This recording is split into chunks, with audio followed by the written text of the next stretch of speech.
Clear. అంటే వీడియోలలో తిడుతూ వెనకాతల ప్రోత్సహిస్తారా అన్నది నా ప్రశ్న. చూసారా మీరు ఎప్పుడైనా అలాగా? ఏది ఎవరినైనా ప్రోత్సహించినట్టు చూసారా? వీడియోలో తిట్టి వెనకెళ్ళి ప్రోత్సహించినట్టు. నేను అడుగుతున్నా, నేను నా ప్రశ్న నేను మీకు వేసిన దానికి ఆన్సర్ చెప్పాలి. ప్రశ్నలా లేదది, ఫిక్స్ చేసినట్టు ఉంది. సరే ఫిక్స్ చేసిన అనుకోండి, మీరు అలా చేస్తారో అసలు తప్పది, అలా చేయకూడదు. ఈ గౌరవప్రదమైన స్థాయిలో ఉండి అలా చేస్తే అలా మీరు అది తప్ప చేయకూడదు. కొందరు కనిపించినటువంటి అంశాన్ని నేను మీ దృష్టికి తీసుకొచ్చిన. ఏమని చెప్పారు కొంతమంది? ఏమో విజయ్ ప్రసాద్ రెడ్డి బాగా యాక్టింగ్ చేస్తాడు వీడియోలలో అని చెప్పేసి ఇగ్నోర్ చేస్తాడు. స్క్రాప్ అనుకుంటాను నేను. స్క్రాప్ అనుకుంటాను. ఎంతటి వాళ్ళు ఆయన, ఎంతటి వాడైనా అబద్ధం చెప్తే స్క్రాపే.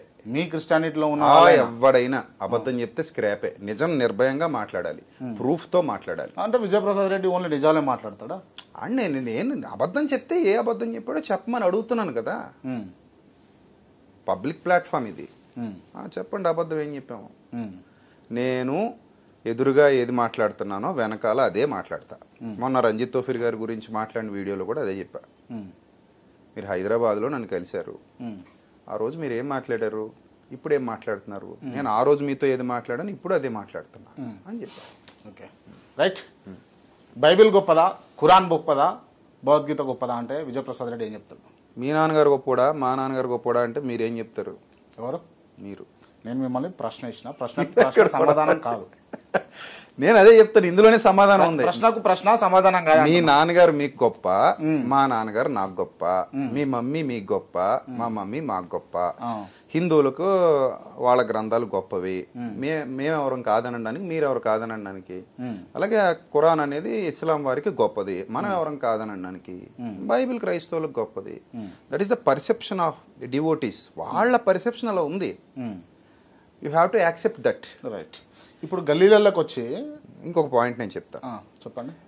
మన గ్రంథాన్ని అవతలవాడు కించపరిచి మాట్లాడుతున్నప్పుడు అవతల వ్యక్తి, దట్ ఈ only that person, not a మొత్తం టోటల్ గుంపు కాదు, ఓన్లీ దట్ పర్సన్ కించపరిచి మాట్లాడుతుంటే మీరు ఆయన కూర్చొని మాట్లాడుకున్నప్పుడు మాత్రమే ఆ ప్రస్తావనలు ఏమైనా తేల్చుకోవచ్చు.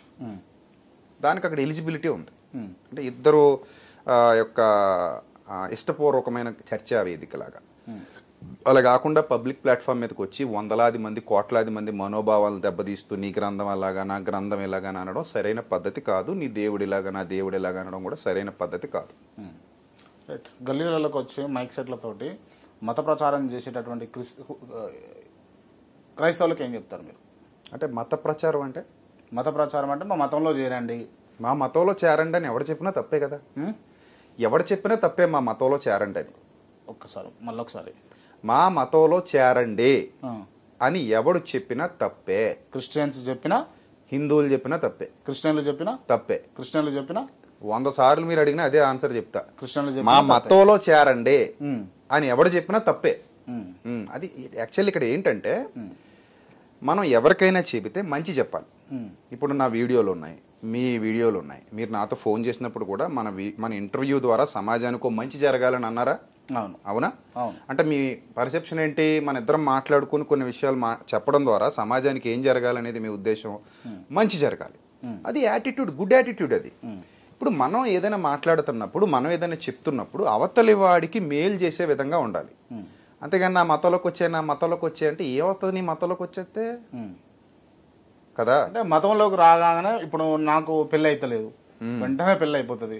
లేకపోతే ఎవరికన్నా తోటోళ్లకు బిడ్డనో కొడుకో పుడతలేడు, వెంటనే బిడ్డ కొడుకు పుడతారు. లేకపోతే కాలు పడిపోయింది, వెంటనే కాలు మంచిగా అయిపోతుంది. అన్ని మతాలు ఉన్నారు కదా వాళ్ళు. అన్ని మతాలు నా దగ్గర వీడియోలోనే చూపించిన మీకు. అన్ని మతాల్లో ఉన్నారు. నేను ఒక్క నిమిషం విజయప్రసాద్ రెడ్డి గారు, నేను మిమ్మల్ని ఎవరికి రిప్రజెంటేటివ్ గా మాట్లాడుతున్నా? మిమ్మల్ని ఇక్కడ కూర్చోబెట్టి అదే నేను అంటున్నా. నేను హిందువులకు రిప్రజెంటేటివ్ గా మిమ్మల్ని కూర్చోబెట్టలేదు. నేను పాయింట్ లేకపోతే ముస్లింలకు నా పాయింట్ ఏంటంటే నేను కేవలం మతానికి విలువనిచ్చే వ్యక్తిని కాదు.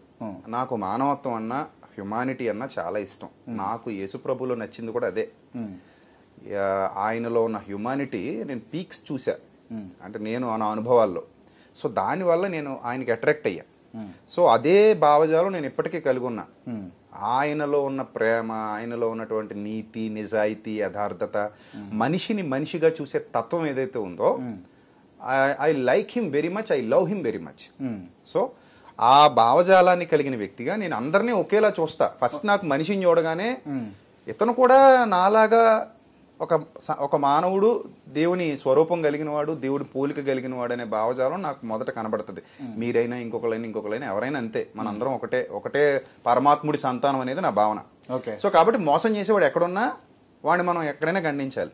ఈవెన్ మీరు నన్ను అడుగుతున్నారు కాబట్టి చెప్తున్నా, ప్రలోభాలకు గురి చేసి మీ అప్పులు తీరిపోతాయి మా దగ్గరకు వస్తే, మీ రోగాలు తగ్గిపోతాయి మా దగ్గరకు వస్తే, మీ సమస్యలు పోతాయి మా దగ్గరకు వస్తే, మీకు ఏవో మా దగ్గరకు వస్తే అద్భుతాలు జరిగిపోతాయి అని ఇలా భూ సంబంధంగా మాట్లాడే ప్రతి ఒక్కడు కూడా మోసగాడే.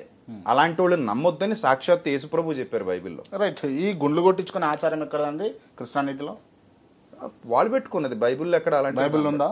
అంటే తలనీలాలు సమర్పించడం అని యూదుల ఆచారం ఒకటి ఉంది, కానీ అది మొత్తం గుండు కాదు. అది జస్ట్ వాళ్ళ పక్క తల వెంట్రుకలు కొన్ని కత్తిరించుకుంటారు, వాళ్ళకి ఏదో ఆచారాలు ఉన్నాయి, యోధాచారాలు.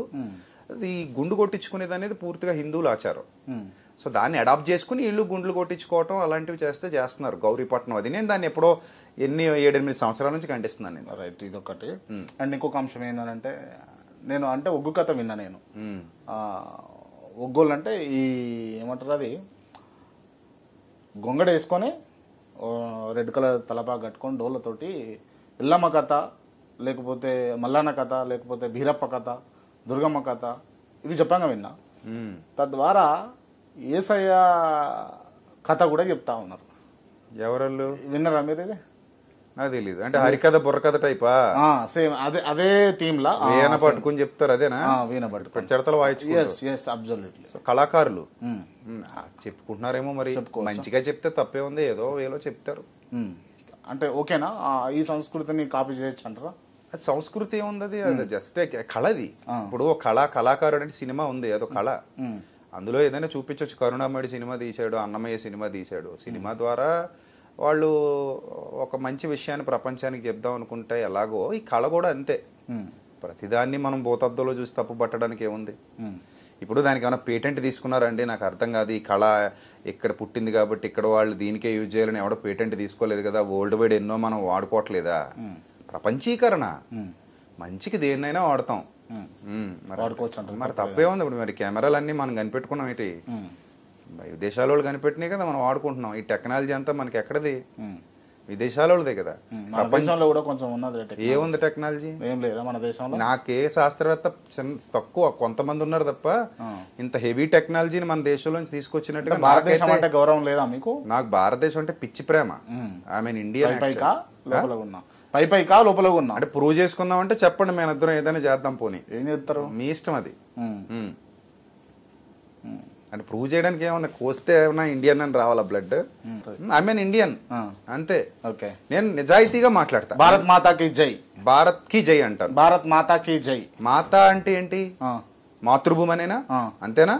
అయితే భారత్ మాతాకి జై. భారత్ మాతాకి జై, నో డౌట్ ఎట్ ఆల్ అందులో. భారత్ మాతాకి జై. భారత్ మాతాకి జై. మాతృభూమి భారత్ మాతాకి జై. భారత్ మాతాకి జై వినపడలేదా? గట్టి చెప్పను. ఇంకా నాకు వినపడదన్నా ఎక్కువ. భారత్ మాతాకి జై ఏంది ఇప్పుడు? ఓకే, భారత్ మాతాకి జై, భారత్ పితాకి జై, భారత్ భూమికి జై. భారతీయులందరూ నా సహోదరులు. I love my India. అంటే బాగా క్రిటిసైజ్ చేసి మాట్లాడితే, నవ్వుతూ మాట్లాడితే సీరియస్ కాస్త కామెడీ అయిపోతుంది అనుకుంటారా అన్న మీరు? నేనా? దేనికి? ఎలాగా? ఇప్పుడు చేసిందే అంటే అంటే సీరియస్ అంటే ఇదే. ఏంది సీరియస్? ఇదే అన్న. ఇప్పుడు నవ్వుతున్నారు కదా, నవ్వుతూ మాట్లాడుకుందాం అని ఇందాకే అన్నారు కదా స్టార్టింగ్ లో మీరు. నేను అడిగినా నవ్వుతూ మాట్లాడుకుందాం లేకపోతే ఎలా అయినా ఓకే అన్నాను కదా. మరి ఇప్పుడు నవ్వుతే తప్పే ఉంది. నేను సీరియస్ గా క్వశ్చన్ అడిగిన ప్రతిసారి మీరు నవ్వుతా ఉన్నారు కదా. ఇదెక్కడ కూడా నాకు నవ్వు వస్తుంది, కామన్ గా నవ్వు వస్తుందా? అంతే, అన్ని చోట్ల నవ్వు వస్తుందా మీకు? ఎక్కడైనా నవ్వుతూనే ఉంటా. ఎక్కడైనా చిన్న జీవితం, నవ్వుతూ కాకపోతే ఏడుతూ బతకాలా? అంతే కదా. ఈ రోజు ఉంటాం, రేపు పోతాం. ఉన్నంతకాలం ఎలా ఉండాలి? మీ పర్సెప్షన్ ప్రకారం ఏడుతూ ఉండాలా? నవ్వుతూ ఉందాం, సరదాగా అందరితో ఉందాం, సంతోషంగా ఉందాం, ఆనందంగా ఉందాం. నాకు చాలా ప్రశ్నలు ఉన్నాయి మిమ్మల్ని అడిగేటివి. నాకు ఒక చిన్న ప్రశ్న. మీరు అడగండి. మీరు ఏ మతానికి చెందిన వాళ్ళు? నేనా అన్న? రైట్, అంటే ఎవరు అడగలేదు, మీరు అడిగారు కాబట్టి నేను చెప్తా ఉన్నా. హిందూ మతం అన్న. సంతోషం. రైట్, అంటే నాకు క్లారిటీ కోసం. రైట్, ఇప్పుడు చెప్పండి. రైట్, అంటే హిందువుల్లో మీ ఇష్టదైవం ఎవరు? ఎవరు? మీ ఇష్ట దైవం. నాకు అందరు దేవుళ్ళు ఇష్టం అన్న. అందరి ఇష్టం, అందరు ఇష్టం, ఎవరు ఎక్కువ తక్కువ లేదు. నాకు అసమానతలు ఉండవు. ఇంటర్వ్యూ చేసేటప్పుడు కూడా హిందువులను ఒకలాగా, క్రిస్టియన్లను ఒకలా, లేకపోతే ముస్లిం తెలుసు నాకు, అందుకే ఒప్పుకున్నా మీతో. లేకపోతే ఇంకొకరు ఎవరైనా అయితే నేను అసలు ఒప్పుకోను. చూసా 2-3 చూసా. మీరు అడిగే విధానం, ఖండించే క్వశ్చన్ చేసే విధానం, ఐ లైక్ దట్, నచ్చింది. ఫోన్ లో కూడా చెప్పాను కదా, సో అందుకే ఒప్పుకున్నా. లేకపోతే ససేమిరా అసలు నాకు ఎందుకు ఇంటర్వ్యూలు ఇవ్వరు? నాకు నచ్చాలి మనిషి నచ్చాలా, లేకపోతే అనవసరంగా లేని ఓటిని అడుగుతారు? అనవసరంగా ఎవరు ఏవడినా అసలు ఐ డోంట్ కేర్. నేను భయపడను, చిన్నప్పటి నుంచి మొండోండి, అస్సలు భయపడను. సైతాన్ అంటే ఏంటిదన్నా? చీకటి అని అర్థం, అంతే. చీకటి అంటే ఒక చెడ్డది. బైబిల్లో ఉందా మెన్షన్ చేసి? ఉంది. చీకటి, సైతాన్ అంటే చీకటి అని ఉందా? అంటే చీకటి సంబంధమైనది, దురాత్మ సంబంధమైనది. ఆత్మకు సంబంధించిందా? ఎస్, ఆత్మకు సంబంధించి. ఎస్. మొదట చీకటి అన్నారు, ఇప్పుడు ఆత్మ అంటున్నారు. అదే నెగిటివిటీ. అదొక అంటే దేవునికి. ఆత్మకు ప్రాణం ఉంటుందా? ప్రాణం వేరు కదా, జీవం. ఆత్మ అంటే జీవం కదా. ఇప్పుడు ఆత్మ అనగానే జీవం. మీరు క్వశ్చన్ చాలా క్లారిటీగా అడగాలి. ఒకటి చెప్పేంత ఇంకో దాంట్లోకి వెళ్ళిపోయి కన్ఫ్యూజ్ చేసేలా కాకుండా ప్రశాంతంగా చక్కగా అడిగితే అన్ని చెప్తా. సరే, ఇప్పుడు సైతాన్ అంటే జీవ ఆత్మన చెప్పండి. ఆత్మ, ఆత్మ దురాత్మ. ఓకే, దానికి దేహం ఉంటుందా? ఉండదు కదా, ఆత్మలకి దేహం ఉండదు కదా. ఆత్మలకి దేహాలు ఉండవు. దేహాల్లో ఉన్నది మానవులు. రైట్. సైతాన్ కనిపెట్టింది ఎవరు? కనిపెట్టాను కదా, వస్తువా? వస్తువు కాదు కదా. అంటే నేను చూసి హిందూ గ్రంథాలలో కావచ్చు, లేకపోతే ఖురాన్ లో కావచ్చు, బైబిల్లో కావచ్చు, అన్నింట్లో కూడా ఉంది ఆ ప్రస్తావన. ఉంది, అన్నింట్లో ఉంది కదా. ఎవరు బైబిల్లో రాయడానికి కారణం, సైతాన్ ప్రస్తావన రాయడానికి కారణం? దేవుడే బైబిల్లో రాయడానికి కారణం. దేవుడు, అంతే. మరి దేవుడు ఎవరు? దేవుడు ఎవరంటే, దేవుడు మీ దృష్టిలో దేవుడు? నా దృష్టిలో అయితే సృష్టికర్త, తండ్రి, అంతే. తండ్రి అంటే మీ నాన్న దేవుడు మీకు? సమస్త ఆత్మలకు తండ్రి. ఇప్పుడు అలా కాదు. ఆయన పేరేంది? మినిస్టర్ అనగానే హోమ్ మినిస్టర్ ఉంటాడు, ప్రైమ్ మినిస్టర్ ఉంటాడు, అంతే కదా. చీఫ్ మినిస్టర్ ఉంటాడు. తండ్రి అనగానే మీ నాన్న అంటే ఎలా కుదురుతుంది? భూసంబంధంగా ఒక నాన్న ఉంటాడు, యూనివర్సల్ గా ఒక నాన్న ఉంటాడు కదా. మీరు నమ్మే దేవుడు ఎవరు? మీరు నమ్మే దేవుడు ఎవరు? నేను నమ్మే దేవుడు ఎవరు? మీరు నమ్మే దేవుడు బైబిల్లో ఉన్న దేవుడే, యేసయ్య, అంతే. యేసు ప్రభు, అంతే. అంతే కదా. అంతే. మరియమ్మ యేసు ప్రభు వారి తల్లి. ఆమె దేవత కాదు? దేవత కాదు. దేవత కాదు అలా అని బైబిల్లో లేదు. దేవత అని రాయలేదు. అంటే బైబిల్లో ఏది రాస్తే ఉత్తమురాలైన. ఒక్క నిమిషం, బైబిల్లో ఏది రాస్తే అదే నిజము, అదే నమ్ముతారు మీరు, అంతేనా? అంటే ఇట్స్ ఏ లా, మీరు పాటించే లా కాదు, భక్తి జీవితానికి సంబంధించినటువంటి లా. ఇప్పుడు మనం భారతదేశంలో ఉన్న రాజ్యాంగాన్ని అనుసరిస్తాం కదా, అలాగే భక్తి జీవితానికి సంబంధించి న్యూ టెస్టమెంట్ అనేది క్రీస్తు ద్వారా వచ్చినటువంటి చట్టం. ఈ చట్టాన్ని అనుసరిస్తాం. రైట్. క్రీస్తు ఏ విధంగా ఏర్పడ్డాడన్నా? ఏర్పడడం అంటే మీ క్వశ్చన్లో క్లారిటీ లేదు. క్వశ్చన్లో కాదు కానీ ఏర్పడడం అంటే ఎట్లా పుట్టిండు అంటున్నా. మరియమ్మకు పుట్టాడు. మరియమ్మకు పుట్టిండు అంటే దేవుడు సృష్టించిన సృష్టి, లేకపోతే దేవుని ముందు ఇంకో సృష్టి ఉండేనా? అర్థం కాల. రైట్, ఇది మళ్ళా తీసుకుంటున్నా నేను. యేసుక్రీస్తు దేవుడు అన్నారు మీరు. యేసుక్రీస్తు మరియమ్మకు పుట్టిండని మీరే అన్నారు. అంటే ఇప్పుడు ఆయన భూమి మీదకి రావటానికి మరియమ్మ అనే ఒక కన్యని, ఒక ఉత్తమురాలైన కన్యని, ఒక ఉత్తమురాలైన కన్యని ఆయన ఒక సాధనంగా వినియోగించుకుని ఆమె గర్భం గుండా ఈ భూలోక ప్రవేశం చేశాడు. అంత ముందుకు యేసు ప్రభు ఎక్కడుండే? పరలోకంలో ఉన్నాడని ఉంది బైబిల్లో. పరలోకంలో పరలోకవాసిగా ఉన్నాడు, ఆత్మరూపిగా ఉన్నాడు. సో ఈ భూమి మీదకి రావాల్సిన సమయం ఆసన్నమైనప్పుడు కార్యార్థిగా వచ్చాడు. తన కార్యాన్ని నిర్వర్తించడానికి, సమాజానికి చేయాల్సినటువంటి ఆ మంచి కోసం దిగొచ్చాడు ఈ లోకానికి అనేది బైబిల్ చెప్తోంది. అది మా క్రైస్తవుల ఈ సృష్టికి కారణమన్నా మీరు, నేను, మా కెమెరామ్యాన్, వాళ్ళు అక్కడ కూర్చున్న వాళ్ళందరికీ పుట్టడానికి కారణం, ఇవాళ భూమి మీద ఉన్నావు అంటే కారణం అంటే దైవ చిత్తం. దైవ చిత్తం అంటే యేసు ప్రభు. అంటే నేను ఏమంటానంటే, ఇప్పుడు దైవ చిత్తము అంటే దేవుని యొక్క మహాసంకల్పం మేరకు మానవులందరూ ఈ లోకానికి వచ్చారు. కలిగి ఉన్నది ఏది ఆయన లేకుండా కలగలేదు. ఇప్పుడు హిందువుల విశ్వాసం ప్రకారం వాళ్ళ దేవుడు మీ విశ్వాసం ప్రకారం సమస్తాన్ని సృష్టించింది మీ దేవుడు. మా విశ్వాసం ప్రకారం ఆబ్వియస్లీ సమస్తాన్ని సృష్టించింది మా దేవుడు అని అనుకుంటాం.